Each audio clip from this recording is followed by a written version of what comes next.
we didn't, but we were talking before about how Izzy grew up, and it's an amazing story, and I wish I got it, but it was really, we were just talking, and I was just, just chunks that I threw out at her, yeah, but it was just like an amazing, she went through a lot of hard things growing up. I thought was interesting, though, is that she writes a lot of poetry, she writes a lot of words, a lot of music, and it's something that she's passionate about, and the thing I thought was interesting that we touched on that I haven't heard before is everybody says it's the thought that counts. And why don't you believe explain your logic behind it? It's not that. Yeah, the thought that counts is bullshit.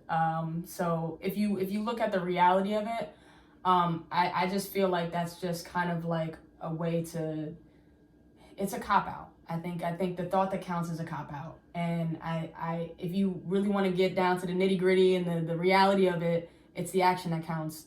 If someone does something for you, you see the thought behind it.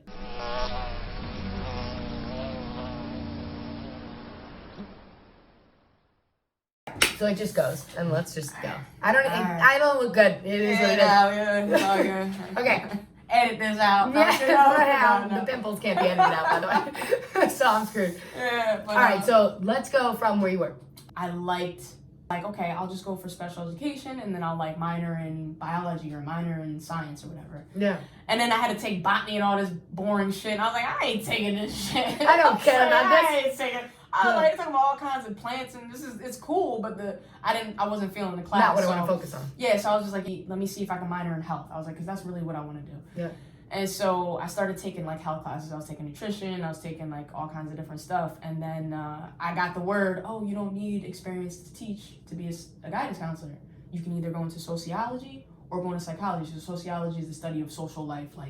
They talked about love, they talked about relationships, they talked about marriage, they talked about family, they talked about you as an individual, they talked about how your mind connects with. So all of the life things you want to learn. I was like, I want to take this class more than once, just so I can get everything I want to get out of it. Yeah. But it was a great class. So moving forward, I was like, okay, I want to be a guidance counselor. And at the core of it was helping someone find their passion. And you're like, I also like this. This is a good thing. Yeah, I didn't word it that way at the time, but that was the core of it. And I was just like, I like doing this. I like helping people find their path and find their passion. Generally, you just like helping people. Yeah. This seems to be a common theme. Because we talked before this, so. Yeah. You missed a whole bunch of great stuff. Because even though, I didn't have my mom's backing, my dad, he just kind of he didn't even want to be a part of it. I was like, I told him, I was like, hey, Pops, I want to go to college. I was like, I need your information for financial aid and all that stuff. And he's like, what do you need my information for?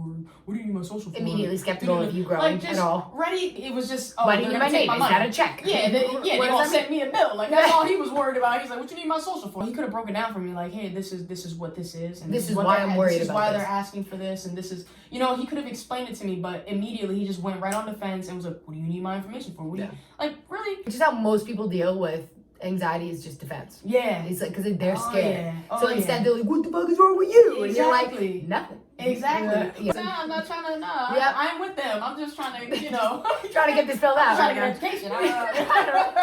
My mom was actually she was the one that actually pushed me to go to college. She was the one, she was like, you should really go to college. And I was like, yeah, I was going to go to college because that's what I thought was the next right step. Right. The general step in life. Yeah, I figured that's what I was supposed to do next. I've seen a lot of people who were in high school who never forget their guidance counselor because it's the one person who made them okay to do the rest after high school. Because once you get out of high school, it's like, oh my God, what's happening? They don't teach you how to balance a checkbook. They don't teach you how to live your life. So you just get out and the world's like spooky and you're like, exactly. The world's like, you have to be an adult now when you're still really a child. Right. And you're like, oh, so I'm technically an adult. Now, they don't teach you all the things you actually need to know. They just teach you what plants grow, what cells wall. I remember membranes a lot. Yes. Membranes and mitochondria. When have you ever had to use mitochondria in your life? Oh my God. Ever, never? That word is just taking up space in my brain. brain. So much space. It's a long word, you know what I mean? Yeah, man, for real. It's just crazy because when I think about all the things that happened when I was growing up, it's like I never pictured myself graduating and getting a degree and getting a job at a school. I never. And you did all of these things. And I did all, and I still felt even when I was working at the job, when I was working at the middle school, I still felt like I didn't belong. I don't know how I got here. I don't even know why these kids trust me. I don't even know. It's just something in you that you didn't see yet that everyone else is like, I see this all the time. When I first met you, I was like, okay, new person, hello. And then like 5 minutes into it, I'm like, I feel like I could tell her my life story and I'd be all right. I'd be safe. Like most people would say like, you should be so negative because you had a lot of bad shit happen to you. Yeah, that's what people tell me. Now your outlook on life makes people feel like she's been through something. Whether you tell them or not, you missed all the good stuff. But like whether you tell them that you've been through all this hardship or not, you have been. So it comes off to other people who are also, even if they're not struggling on your same level, but everyone's struggling in their own way. Yes, it makes them feel like they can talk to you. Yeah, and that's what it is suffering is suffering. So yeah. My suffering, just because like from the outside looking in, it might look like extreme. It doesn't mean your suffering was any less, because or it's just different. It's all different. It's just different. Yes. You're still suffering, and everybody's outlook on life is like everybody has a different lens on. Yes. Like, everybody has a different pair of glasses. And everyone has different problems. Life is going to be this absolutely. way. Absolutely. It's amazing. Until the day I die. Seeing you grow even from the day I met you, it's like, you were pretty awesome when I met you. But like, over the years, it's been like seeing you understand yourself, push for what you want, find, in not a selfish way either. It's like if I'm putting off my mom for a lunch because like she's like, I'm hungry, and I'm like, but I'm busy, does that make me a shitty daughter? Right. Saying like, if a plane's going down, you put the airpiece on yourself. You're first. What did the stewardess say? She says, you can't help anyone else until you help yourself. That's a rule. You can't. That is a rule on the plane. If you do that shit, everybody going, you are going to die, and then they're going to die. That's but right. if you take care of yourself first, then you can help the person next to you. Absolutely. That is the first thing a stewardess says is, it's not selfish, it's survival. Yes. My biggest, and I still do it, but my biggest advice for anybody going through like any kind of struggle or looking, even if you still feel like you're like, I think I have it under control because I'm being positive and I'm looking at everything through like a different lens, don't ignore the shitty part though. Don't ignore it. That's strong. What does that mean? What does that mean? Complex. It's not, and it is complex, but that's life. Life is complex. Yeah, and it's absolutely. Beautiful. So it's seeing you go through all of you, especially going through so much hell to find heaven on earth. Yeah. Because we're not dead yet. Oh yeah. And we won't be for a long time. Oh yeah. So all of this stuff, it just is going to make you exponentially stronger. And you're already such a strong human being. Imagine what you'll be in 5 years. Like, this is why I had to capture this now. Man. Because I'm going to keep your journey. When you're 60, we're going to be doing this. So you just know that shit. 60 years old, man. Yeah. It's going to be great, man. 28 right now. How old are you? Man. 31. Let's back to the selfish thing, right? I think the balance is the toughest part to find. It is the hardest. Like, but that's with everything in life. There's everything. Life is a juggle. Life is a balance, right? It's a constant balancing act, and no one's ever going to get it perfect. And it's so hard to even make time in a day to do the things that you think need the balance. Everything goes in cycles, your emotions are going to change, your mood is going to change. That's normal. That's every day. It's going to change every day, within a few hours. Exactly. Sometimes. We've laughed, we've cried, we've anxious, we've talked, we've goosebumped. Things happen. You're that way.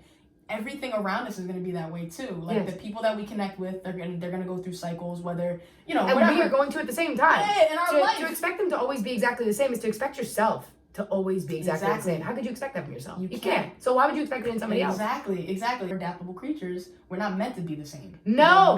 How could we get through dinosaurs, ice age, fire, wind, earth, wind, and fire? Nah, it doesn't work that way. No. You have to adapt with the time as your heart changes and as you grow. Yes. You're never going to be over losing that person. No. But it's how you view it is what's going to change.